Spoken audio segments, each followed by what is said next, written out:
Assalamualaikum warahmatullahi wabarakatuh.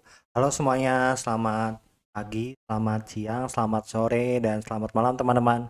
Oke, kali ini saya akan melanjutkan pembahasan tentang prediksi soal tes wawasan kebangsaan part kelimanya ya, untuk CPNS 2024.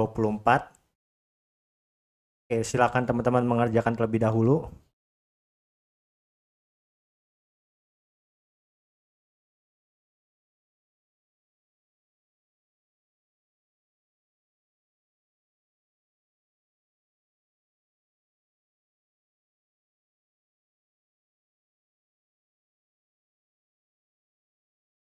Oke, di sini Pancasila merupakan dasar negara yang juga merupakan parameter sistem ketatanegaraan di Indonesia. Contoh perwujudan Pancasila sebagai dasar negara adalah, ini jawabannya C ya, pengaturan hubungan antar lembaga. Pancasila sebagai dasar negara berfungsi sebagai landasan hukum dan pedoman dalam pengaturan sistem ketatanegaraan, termasuk hubungan antar lembaga negara. Pilihan C tepat karena mencerminkan peran Pancasila dalam menata struktur dan fungsi kelembagaan negara. Kalau yang A itu tidak sesuai karena A ini Pancasila sebagai alat pemersatu. Kalau yang B itu adalah Pancasila dalam pendidikan.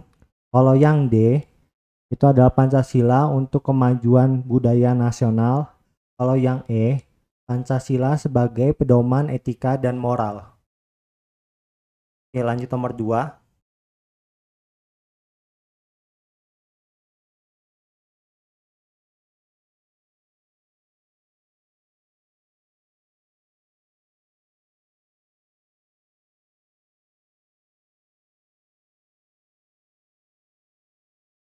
Indonesia merupakan bangsa yang didirikan di atas prinsip kemanusiaan dan keadilan. Perjuangan Indonesia sendiri dalam menentang ketidakadilan terdapat pada Undang-Undang 45 alinea ke, jawabannya A ya, 1. Alinea pertama dalam pembukaan Undang-Undang Dasar 1945 menegaskan penolakan terhadap segala bentuk ketidakadilan, khususnya yang diakibatkan dalam penjajahan. Alinea ini menyatakan bahwa kemerdekaan adalah hak setiap bangsa dan penjajahan harus dihapuskan karena bertentangan dengan prinsip kemanusiaan dan keadilan. Oleh karena itu, pilihan A ada yang tepat ya. Kalau alinea kedua ini berbicara tentang perjuangan kemerdekaan bangsa Indonesia. Kalau alinea ketiga menegaskan tujuan didirikannya negara Indonesia. Kalau yang keempat itu menjelaskan tujuan negara dan dasar negara. Untuk yang E ini tidak ada ya, alinea kelima dalam pembukaan Undang-Undang Dasar 1945. Oke, lanjut nomor 3.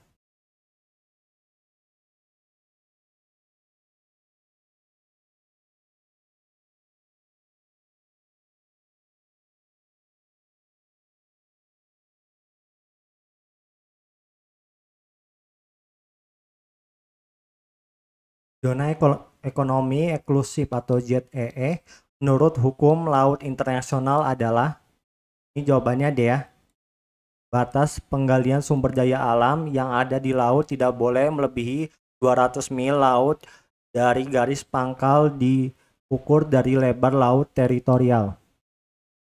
ZEE menurut hukum laut internasional didefinisikan sebagai wilayah laut yang memiliki hak eksklusif untuk eksplorasi dan penggunaan sumber daya laut yang terbentang hingga 200 mil laut dari garis pangkal diukur dari lebar laut teritorial.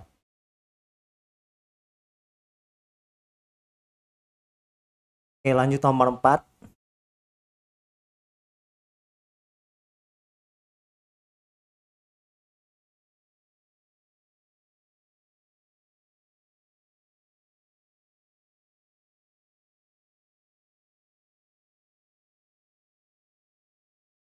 Oke, di sini mencari kalimat utama paragraf ya.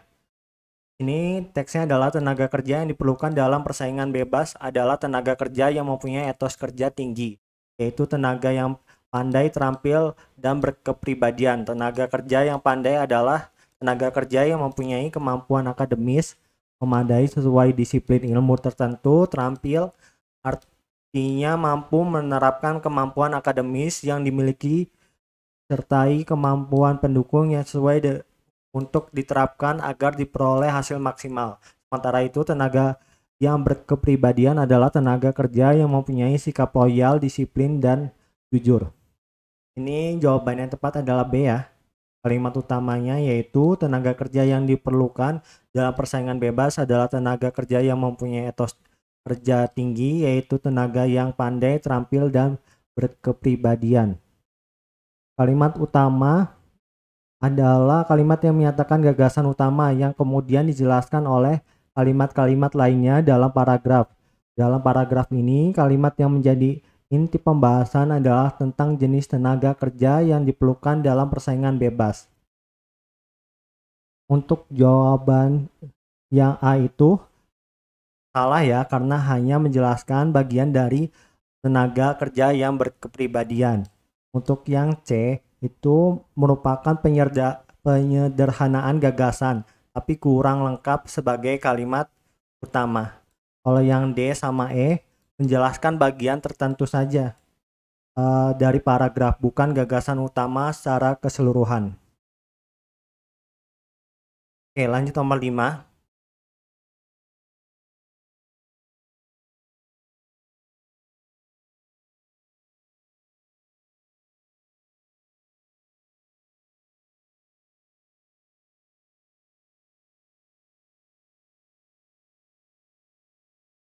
Oke, di sini walaupun dianggap sebagai gulma, eceng gondok juga mempunyai manfaat. Eceng gondok dapat dijadikan peluang usaha sebagai bahan dasar kerajinan tangan.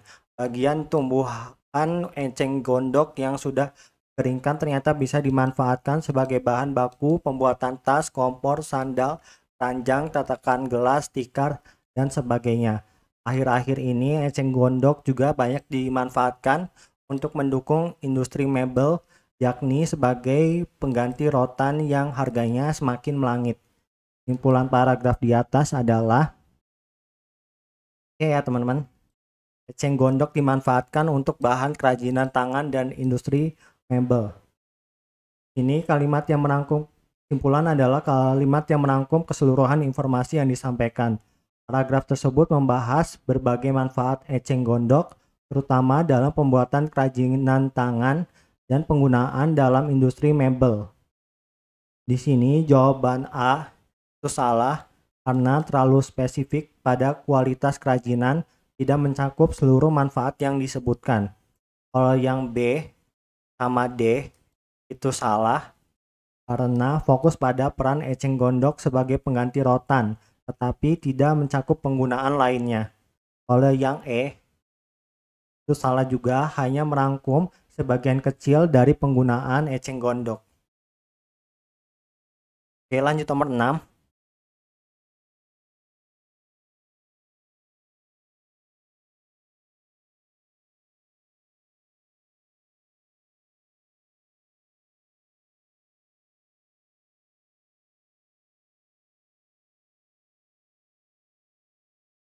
Ini nasionalisme muncul karena sebuah tujuan, salah satunya menghapuskan imperialisme dan meningkatkan kesejahteraan warga secara merata. Hal ini merupakan tujuan nasionalisme dalam aspek ini C ya, ekonomi. Tujuan nasionalisme dalam aspek ekonomi berkaitan dengan upaya mencapai keadilan sosial bagi seluruh rakyat, termasuk menghapuskan imperialisme dan monopoli yang menghambat kesejahteraan masyarakat. Nah, kalau yang A itu nasionalisme dalam aspek agama, lebih berfokus pada kesatuan dan toleransi beragama. Kalau yang B juga salah. Ini kalau politik itu tujuan nasionalisme berkaitan dengan kedaulatan dan kemerdekaan. Kalau yang dia salah, itu berkaitan dengan pelestarian dan pengembangan identitas budaya. Kalau yang E juga salah karena nasionalisme di sini yang aspek hukum bertujuan untuk menegakkan hukum dan keadilan. Oke, lanjut nomor 7.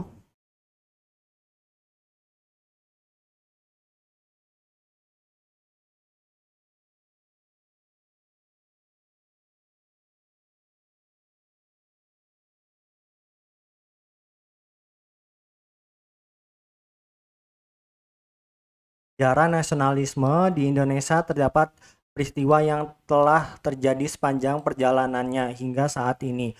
Berikut adalah peristiwa yang berhubungan dengan nasionalisme secara langsung kecuali ini yang D ya, evolusi Melati. Karena pergerakan ini bukan bagian dari sejarah nasionalisme Indonesia, melainkan gerakan perlawanan masyarakat Tunisia untuk menggulingkan pemerintahan otoriter di negara mereka. Kalau yang A, itu pertempuran Surabaya merupakan peristiwa penting dalam sejarah nasionalisme Indonesia sebagai simbol perlawanan terhadap penjajah. Kalangan Ambarawa salah satu peristiwa penting dalam perjuangan mempertahankan kemerdekaan Indonesia. Kalau Sumpah Pemuda, momen bersejarah yang menyatukan semangat nasionalisme di kalangan pemuda Indonesia. Kalau berdirinya organisasi Budi Utomo menandai awal mula kebangkitan nasionalisme di Indonesia. Oke, lanjut nomor 8.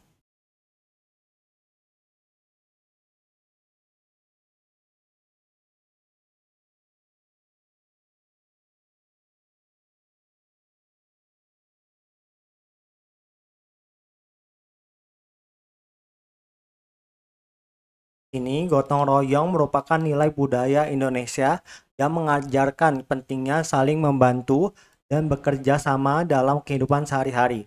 Mengapa penting? Bagi masyarakat Indonesia untuk memahami makna dari nilai gotong royong dan menerapkannya dalam kehidupan sehari-hari.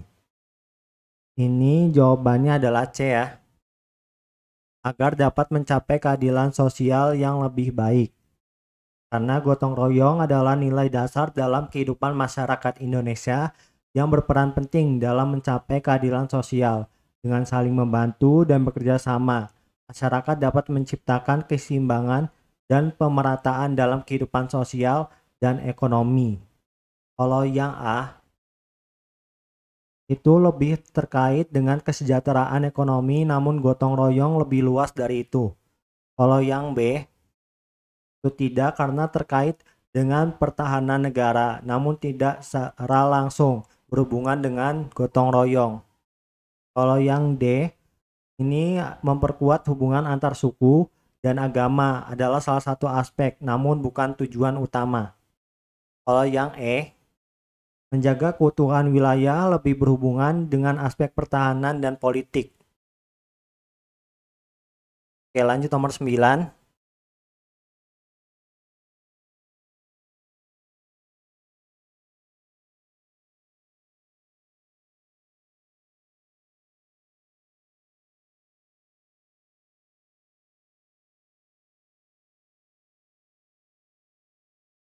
Salah satu penghambat integrasi nasional adalah perasaan cinta yang berlebihan terhadap sukunya sendiri, sehingga memandang rendah suku lain bahkan sampai membencinya. Paham ini disebut etnosentrisme. Penghambat integrasi nasional yang disebabkan oleh perasaan cinta yang berlebihan terhadap suku sendiri dan pandangan rendah terhadap suku lain disebut etnosentrisme, yang merujuk pada sikap di mana seorang memandang sukunya sendiri sebagai superior dibandingkan suku lain yang dapat menyebabkan ketidakadilan dan konflik.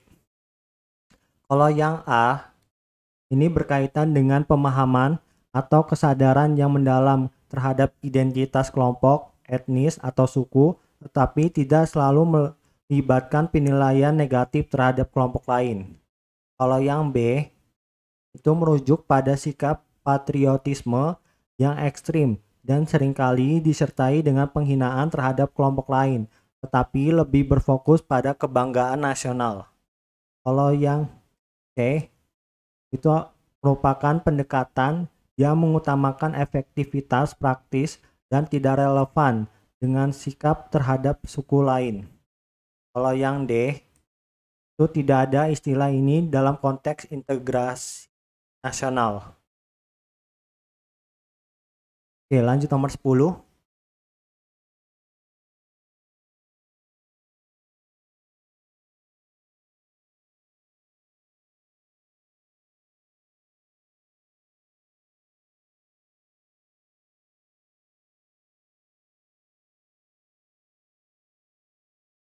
Bayu adalah seorang mahasiswa aktif dalam organisasi kemanusiaan dan lingkungan. Pada bulan Juli Agustus, Bayu ikut serta dalam program pembangunan daerah tertinggal atau PDT. Program ini bertujuan agar masyarakat di daerah tertinggal dapat merasakan fasilitas yang layak digunakan. Sikap Bayu merupakan pencerminan dari sila ini B ya teman-teman. Kedua, karena kegiatan kemanusiaan itu mencerminkan perwujudan dari sila kedua, yaitu kemanusiaan yang adil dan beradab. Sila ini mengajarkan pentingnya memperhatikan dan membantu sesama, serta memperjuangkan keadilan sosial dan kemanusiaan. Kalau yang pertama, ini berkaitan dengan ketuhanan yang Maha Esa ya. Kalau yang ketiga, mengajarkan persatuan dan kesatuan bangsa. Kalau yang keempat berhubungan dengan demokrasi dan musyawarah. Kalau yang kelima mencakup keadilan sosial bagi seluruh rakyat Indonesia. Oke, lanjut nomor 11.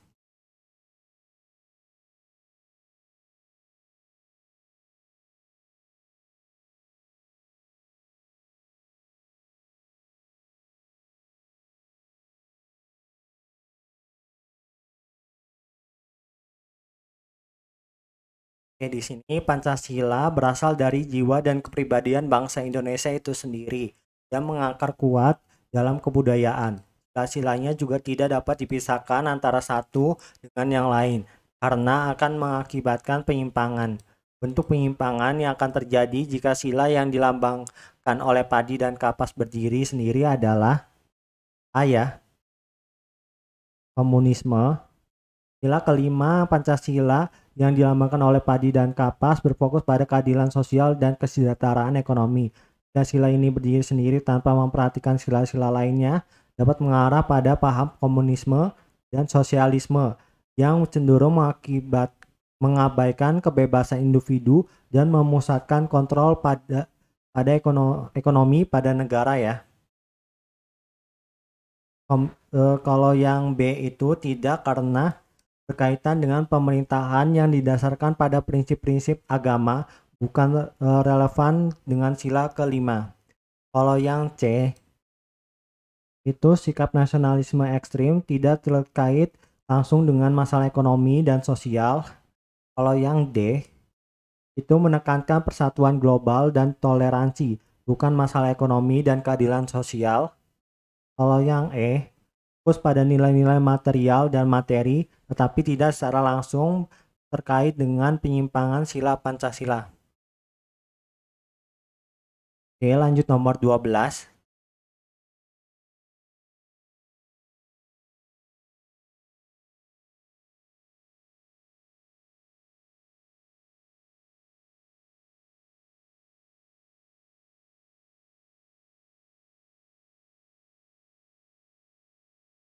Andi selalu berusaha keras untuk memenuhi kebutuhan keluarganya yang sedang dalam kesusahan, dan ia melakukan semuanya dengan ikhlas tanpa pamrih. Sikap yang ditunjukkan oleh Andi sejalan dengan penerapan Pancasila, khususnya sila ke yang E ya teman-teman, keadilan sosial bagi seluruh rakyat Indonesia. Sila ini mengajarkan pentingnya keadilan sosial dan perhatian terhadap kesejahteraan orang lain, terutama dalam situasi kesusahan ya. Kalau yang A, ini berkaitan dengan keyakinan religius dan spiritual. Kalau yang B, ini fokus pada sikap adil dan beradab terhadap sesama, tetapi tidak langsung mengacu pada upaya pemenuhan kebutuhan keluarga. Kalau yang C, menekankan pentingnya persatuan dan kesatuan bangsa. Kalau yang D, berkaitan dengan sistem demokrasi dan pengambilan keputusan. Oke, lanjut nomor 13.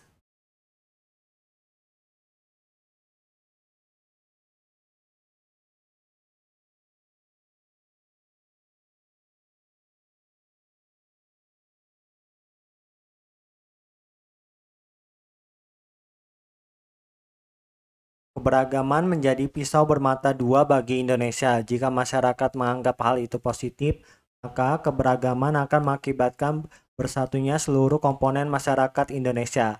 Jika masyarakat beranggapan hal itu negatif, maka akan berakibat pada perpecahan karena adanya perbedaan budaya antara satu wilayah dengan wilayah lainnya. Peran nasionalisme yang diwujudkan melalui hal ini contohnya ya, Hilda tidak memilih dalam berteman meskipun berbeda suku. Peran nasionalisme dalam konteks keberagaman dapat dilihat dari sikap yang mendorong persatuan dan saling menghargai meskipun ada perbedaan suku, agama, dan budaya.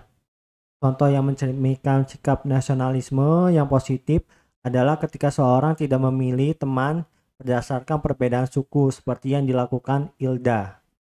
Kalau yang B itu ini mencerminkan kurangnya penghargaan terhadap keberagaman. Kalau yang C ini juga mencerminkan sikap terbuka terhadap perbedaan tetapi tidak secara spesifik mencerminkan sikap nasionalisme dalam konteks keberagaman budaya. Kalau yang D ini adalah contoh diskriminasi dan tidak mendukung persatuan. Kalau yang E ini adalah contoh profesionalisme dan penghargaan terhadap perbedaan kepercayaan, tetapi tidak secara langsung mencerminkan nasionalisme dalam konteks keberagaman. Oke, lanjut nomor 14.